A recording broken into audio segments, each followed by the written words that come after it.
ముఖ్యమంత్రి చంద్రబాబు ఆదేశాలతో మంత్రులు లోకేష్, నిమ్మల బుడమేరు గండి పూడ్చే పనులు పరిశీలించారు. దారి పొడవునా బురదలోనే నడిచిన లోకేష్, ఇతర మంత్రులు, అధికారులు గండిపడిన ప్రాంతాలను పరిశీలించారు. బుడమేరుకు విజయవాడ నగరం వైపు 3 గండ్లు, అవతల వైపు 4 గండ్లు పడ్డాయి. గత 2 రోజులుగా వరద ఉధృతితో గండ్లు పూడ్చే పనులు సవాలుగా మారాయి. ఇప్పుడిప్పుడే వరద ఉధృతి తగ్గడంతో గండ్లు ఒక్కోదాన్ని పూడ్చేందుకు అధికారులు సిద్ధమవుతున్నారు. బుడమేరుకు పడిన గండ్లలో ఒక్కో గండి దాదాపు 50 మీటర్ల పైనే ఉండడంతో గండ్లు పూడ్చడం కష్టంగా మారింది. తాత్కాలిక రహదారి వేసుకుంటూ గండ్లు పూడ్చే ప్రయత్నాలు జరుగుతున్నాయి. ఈ పనులను కూడా మంత్రి లోకేష్ పరిశీలించారు.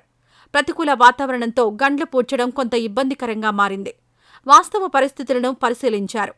ఇప్పటివరకు ఒక గండి వరకు మాత్రమే రహదారి వేసే ప్రయత్నాలు జరుగుతున్నాయి. అక్కడకు వెళ్లడానికి ట్రాక్టర్లు కూడా దిగబడే పరిస్థితి ఉంది. దీంతో ఒక గండి పూడ్చిన తర్వాత మరొకటి పూడ్చాలంటూ నిర్ణయించారు. ఎక్కడికక్కడ మట్టి తోలుకుంటూ గండ్లు పూడ్చాలని నిర్ణయించారు. పూర్తి స్థాయిలో ఈ గండ్లు పూడ్చడానికి కొంత సమయం పడుతుందని తెలుస్తోంది.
ఈ వీడియో నచ్చితే లైక్ చేయండి. అలాగే మా ఛానల్ ని ఫస్ట్ టైం కనుక చూస్తున్నట్టయితే ఇప్పుడే సబ్స్క్రైబ్ చేసుకుని పక్కనే ఉన్న గంట సింబల్ ని యాక్టివేట్ చేసుకోండి. అప్పుడే మేము పెట్టే ప్రతి వీడియో మీకు నోటిఫికేషన్ గా వస్తుంది. అలాగే ఈ వీడియో పూర్తిగా చూసినందుకు ధన్యవాదాలు.